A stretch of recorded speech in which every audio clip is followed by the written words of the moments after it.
प्यारे बच्चों, बैद्यनाथ प्रगति GKGS class तिरंगा चौक सहरसा में आप सभी का हार्दिक स्वागत एवं अभिनंदन। प्यारे बच्चों, अपना लोग पिछले वीडियो में जो पढ़े थे वह प्यारे बच्चों अपना लोग राग के बारे में पढ़े थे। राग के बारे में हम पूरा डिटेल से बताए थे। जो बच्चे यदि उस राग वाला चैप्टर टॉपिक को नहीं पढ़े हैं पिछले वाला वीडियो, वह प्यारे बच्चों इसको नहीं पढ़े, नहीं तो आपको समझ में नहीं आएगा। पहले पीछे की क्लास करें, क्योंकि मेरी क्लास पीछे पर आधारित रहता है। फिर प्यारे बच्चों ये अगला वीडियो को देखें, इसके बाद आपको समझ में आ जाएगा। तो चलिए अपना लोग संगीत के दुनिया में यदि बात करेंगे तो इस संगीत में प्यारे बच्चों राग टॉपिक स्टार्टिंग किए थे। राग टॉपिक स्टार्टिंग किए तो हम यह बताए थे कि राग की जाति के बारे में बताए थे। राग की हम बताए थे 3 जाति।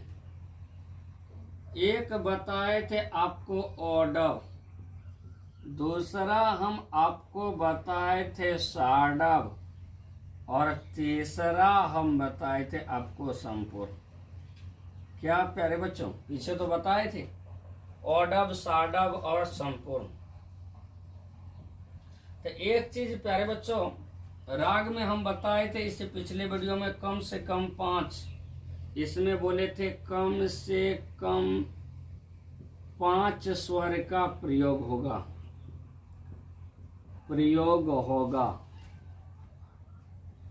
और अधिक से अधिक 7 स्वर का प्रयोग होगा।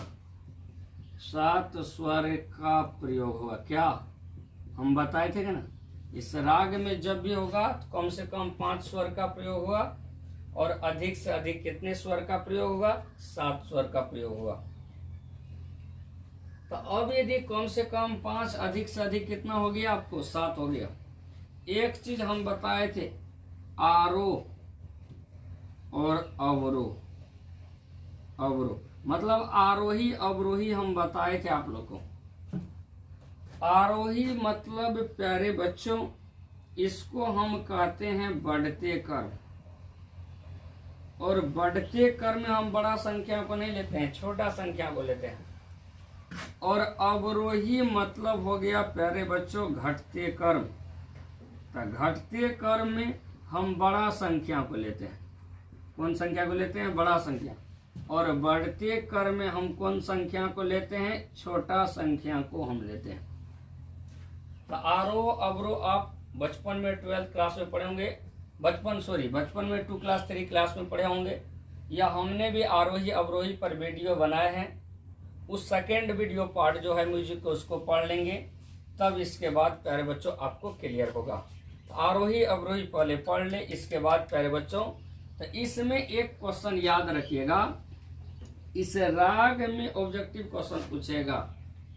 इस राग में आरोही एवं अवरोही, आरोही एवं हमने बोले अवरोही, राग में क्या बोले? आरोही एवं अवरोही होना जरूरी है। तो यदि हम इससे स्पष्ट रूप से कह सकते हैं कि यदि राग में आरोही एवं अवरोही होना जरूरी है, मतलब आरोही भी होगा और कौन होगा? अवरोही भी होगा। कम से कम कितना स्वर? 5 स्वर।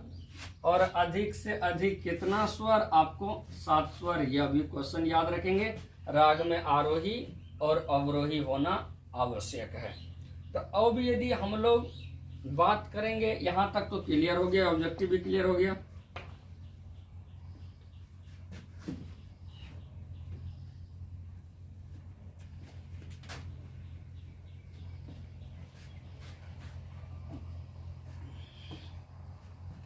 अब हम लोग प्यारे बच्चों इस ओडव को शुरुआत करते हैं। तो अब यदि ओडव का प्यारे बच्चों हम पहला ओडव के जाति के बारे में प्यारे बच्चों हम क्लियर किए थे आपको। तो ओडव के हम बताए थे 3 जाति होते हैं। एक प्यारे बच्चों हम बताए थे ओडव आपको ओडव। दूसरा हम बताए थे आपको ओडव, बोलिए कौन हो जाएगा? साडव। अगला कौन हो जाएगा? ओडव। और कौन हो जाएगा? संपूर्ण। अब तो एक ही बार तो सबको नहीं पढ़ सकते। ओडव का एक जाति आपको ओडव ओडव को पढ़ेंगे, फिर ओडव साडव को पढ़ेंगे, फिर प्यारे बच्चों आपको ओडव संपूर्ण को हम लोग पढ़ेंगे। तो अब यदि पहले इसको शुरुआत करते हैं ओडव और ओडव को, इसको किसको कहा जाता है, इसको याद रखिएगा विविय ऑब्जेक्टिव के दृष्टिकोण से। तो अब यदि इसमें ओडव, ओडव मतलब प्यारे बच्चों हम बताए थे 5, और ओडव मतलब कितना हो गया? 5। मतलब इस ओडव ओडव कहा जाता है, ओडव ओडव कहा जाता है आरोह, आरोह एवं अवरोह। आरोह एवं अवरोह दोनों में 5-5 स्वर का, 5-5 स्वर का प्रयोग होता है, प्रयोग होता है। उसे ओडव ओडव कहते हैं, उसे ओडव ओडव कहते हैं, ओडव ओडव कहते हैं। तो अब यदि हम लोग यदि बात की तो ओडव ओडव राग का आरोह में और अवरोह दोनों में 5-5 स्वर का प्रयोग होता है। ऑब्जेक्टिव क्वेश्चन होगा कि ओडव ओडव में स्वर का जो प्रयोग होता है वह कितना कितना? 5। मतलब आरोही में 5, अवरोही में 5, आरोही में 5 और क्या हो गया? अवरोही में 5-5 स्वर का प्रयोग होता है। दूसरा ओडव राग का जाति, दूसरा का नाम प्यारे बच्चों हम बताए ओडव और साडव। ओडव और क्या हो गया? साडव। हम पिछले वीडियो में बताए थे ओडव मतलब 5, साडव मतलब 6। ओडव में कितना स्वर? 5 का, और साडव में कितना? 6 का। तो हम इसमें कह सकते हैं कि आरोह, आरोह में 5, आरोह में 5 स्वर तथा अवरोह में, अवरोह में 6 स्वर का, 6 स्वर का प्रयोग, प्रयोग किया जाता है, किया जाता है।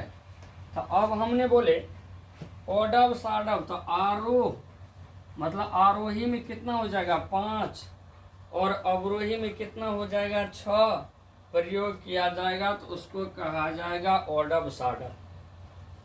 तो ओडव में 5, साडव में 6, मतलब आरोही में 5, अवरोही में कितना हो जाएगा? 6। पहले वाला आरोही याद रखना, पिछले वाला अवरोही याद रखना, यह पॉइंट याद रहेगा। तो ओडव में 5, साडव में 6, ओडव साडव में 5 और 6 स्वर का प्रयोग किया जाएगा। तो अब बोले आरोह में 5 स्वर तथा अवरोह में 6 स्वर का प्रयोग किया जाता है, उसको क्या बोलेंगे? ओडव साडव बोलेंगे। अब यदि तीसरा आ जाता है कि यदि ओडव और आ जाता है संपूर्ण, तीसरा है तो हम इसमें कह सकते हैं कि आरोह, आरोह में 5 स्वर तथा अवरोह में, तथा अवरोह में 7 स्वर का, 7 स्वर का प्रयोग किया जाता है, 7 स्वर का प्रयोग किया जाता है। तो क्लियर हो गया प्यारे बच्चों? तो अब यदि आप क्लियर हो गया, आप इस पॉइंट को यदि हम याद रखेंगे, ओडव संपूर्ण जैसे रहेगा तो ओडव मतलब कितना? 5, जिसमें 5 स्वर का प्रयोग किया जाएगा उसे ओडव, और जिसमें 7 का प्रयोग किया जाएगा उसे सम। वैसे भी 7 गो तो है ही, सारे गामा पाधानी से 7 गो तो है, तो संपूर्ण मतलब पूरा तो वही हो गया। आप याद रखेंगे इस पॉइंट को, आरोह में 5 तथा अवरोह में 7 स्वर का प्रयोग किया जाता है, उसे ओडव संपूर्ण कहा जाता है। तो अब हमें आपसे आशा है प्यारे बच्चों, पिछले वीडियो को देख करके जब इसको देखे होंगे तो यह ओडव राग आपका क्या हो गया होगा, कंप्लीट हो गया होगा। जो ऑब्जेक्टिव के दृष्टिकोण से इस पॉइंट को याद रखिएगा कि यदि कितना कितना स्वर का प्रयोग होता है, वह यदि आपको ऑब्जेक्टिव के दृष्टिकोण से अति महत्वपूर्ण टॉपिक है, इसलिए इसको 2 बार 3 बार करके आप देख लीजिएगा, क्लियर हो जाएगा। तो ओडव राग के 3 जाति में एक को क्लियर कर लिया अपना लोग, ओडव को क्लियर कर लिए।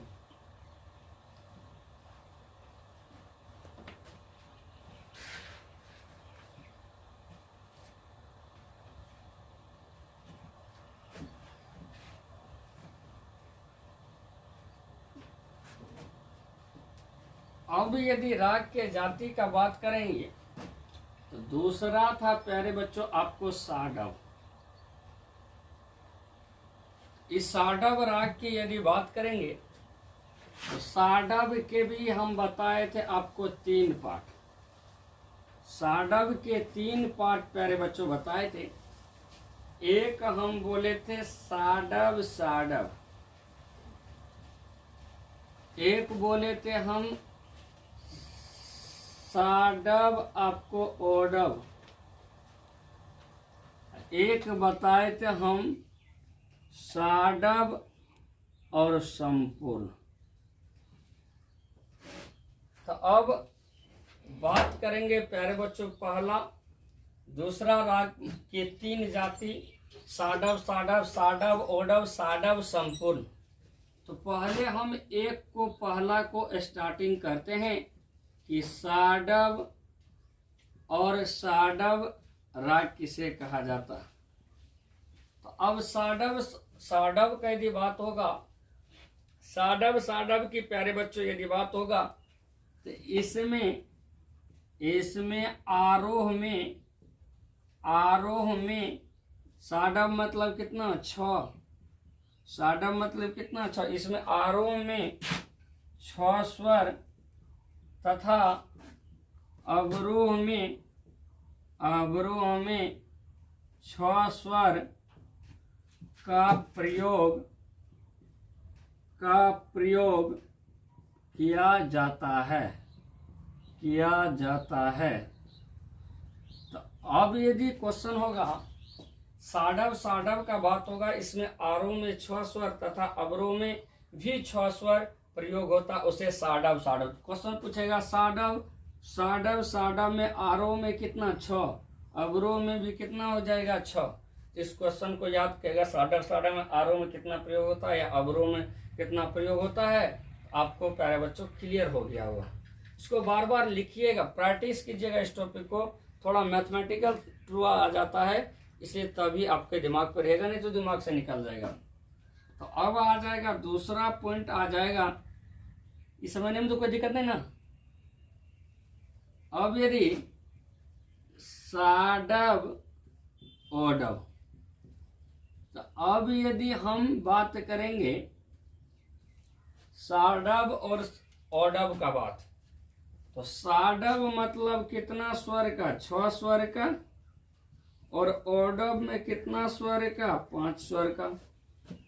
पहला वाला क्या होता है आपको आरोही और दूसरा क्या होता है अवरोही। तो क्लियर तो हो गया।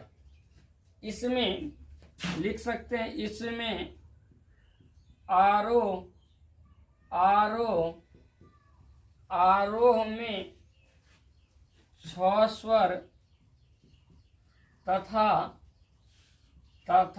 अवरोह में 5 स्वर का प्रयोग किया जाता है।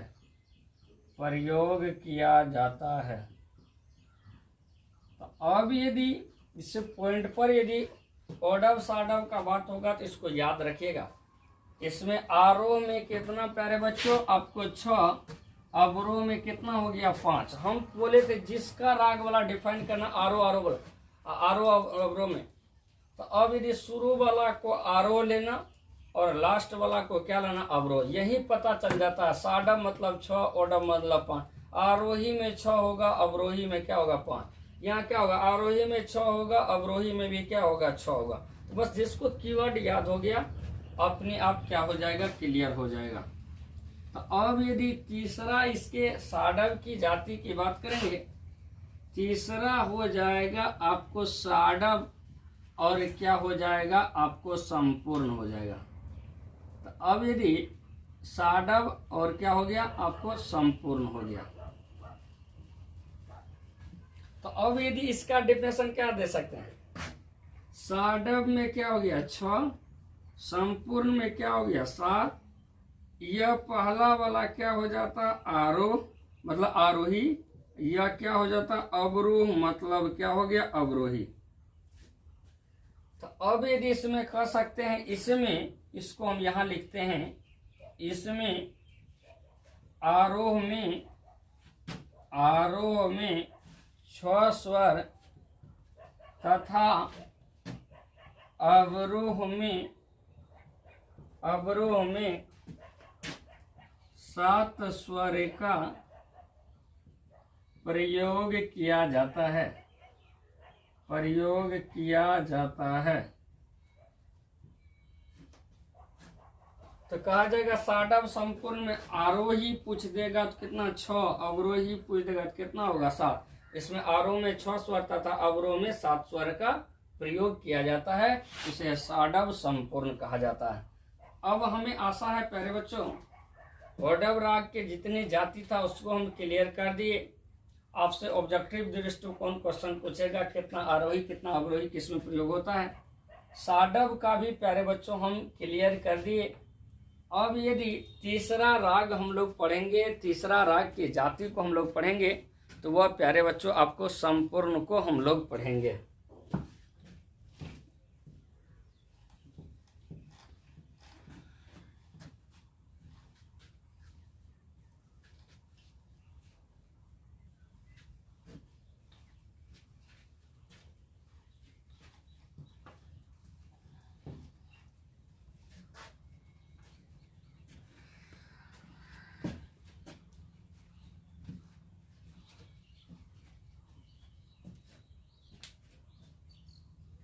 अब प्यारे बच्चों तीसरा राग और अंतिम है।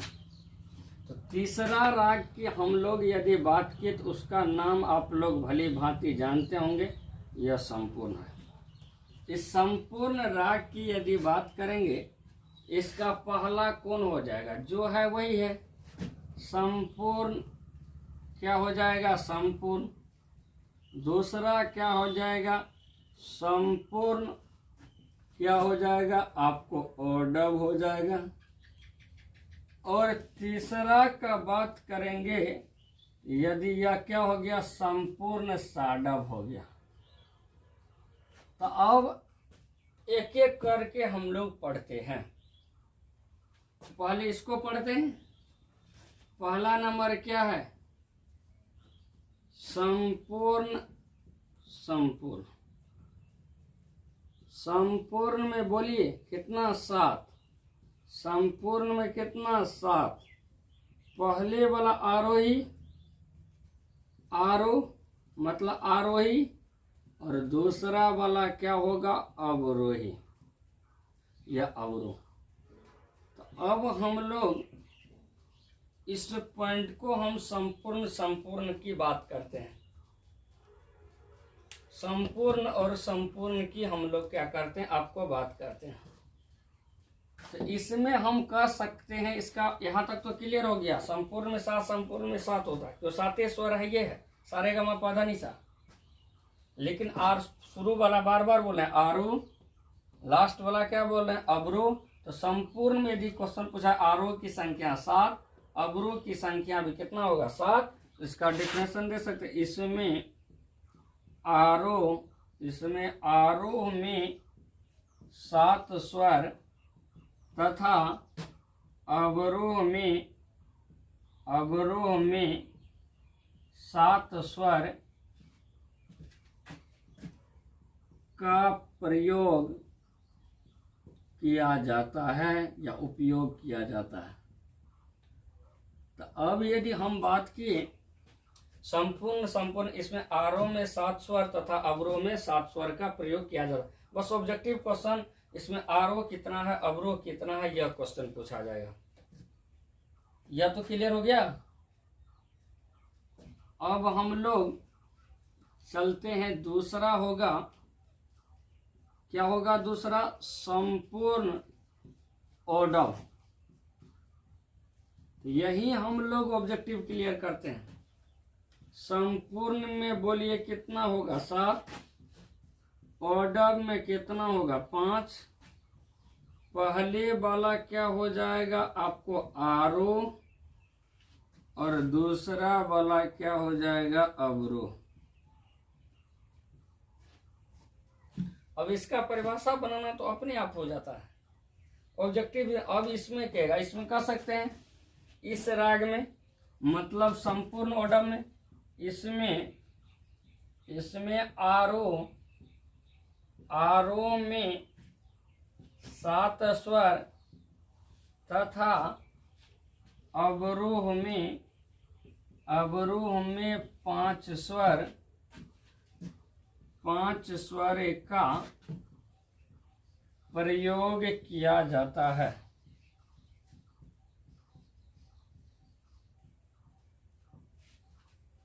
पांच स्वर का प्रयोग किया। ऑब्जेक्टिव क्लियर हो गया? बोलिए मेरे लाल एवं लालियों। संपूर्ण में 7, ओडव में 5। ऑब्जेक्टिव क्वेश्चन, संपूर्ण ओडव में आरोह की संख्या कितना, 7, और आपको अवरोह की संख्या कितना हो गया, 5। क्लियर हो गया? आगे बढ़े, चलिए।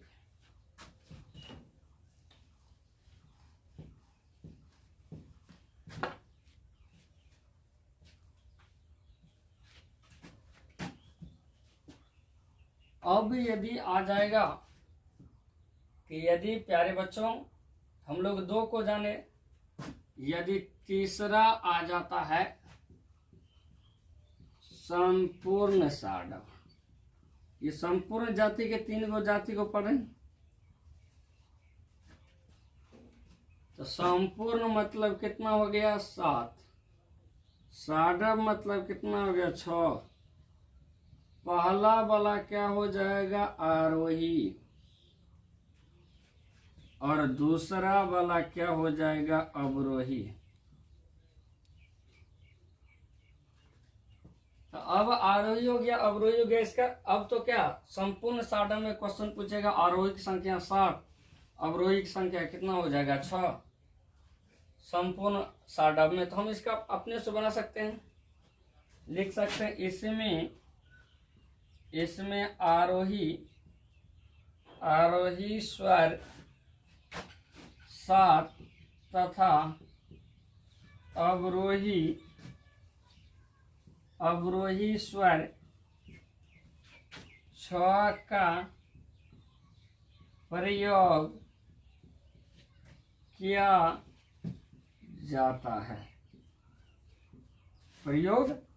जाता है, तो अब प्यारे बच्चों, अब इस पॉइंट पर यदि हम राग वाला, जो राग किसे कहा जाता है, राग के 3 जाति है, 3 जाति मिला करके 9 जातियां होते हैं, उसको पूरा क्लियर कर दिए। थोड़ा प्यारे बच्चों इसमें सब पूछेगा कि आरोही में कितना, अवरोही कितना है, ओडव साडव संपूर्ण, ओडव 5, साडव 6, संपूर्ण 7। तो जैसा देखेंगे वैसा ऑब्जेक्टिव प्यारे बच्चों मार देंगे। आपका इसी के साथ यह टॉपिक क्या हो जाता है, समाप्त होते होंगे। आशा है कि आप इसको समझे होंगे, नहीं समझे होंगे तो 2 बार 3 बार वीडियो को देखिए, नोट को पढ़िए, क्लियर हो गया होगा। प्यारे बच्चों इसी के साथ जय हिंद, जय भारत।